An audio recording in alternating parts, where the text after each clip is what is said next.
ऐसे खे एगो झूमर सुनाओ ना। अच्छा ठीक बा, झूमर सुनबो।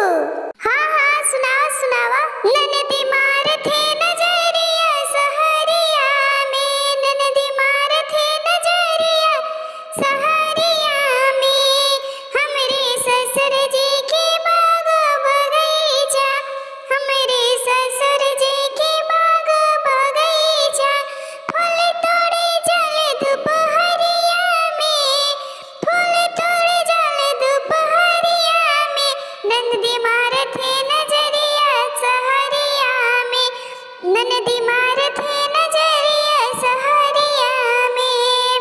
हमरे जेठ जी के बड़ा कुंवनवा, हमरो जेठ जी के बड़ा कुंवनवा, पनिया भर जावत दोपहरिया में, पनिया भर जात दोपहरिया में, ननदी मार थे नजरिया सहरिया में, ननदी मार थे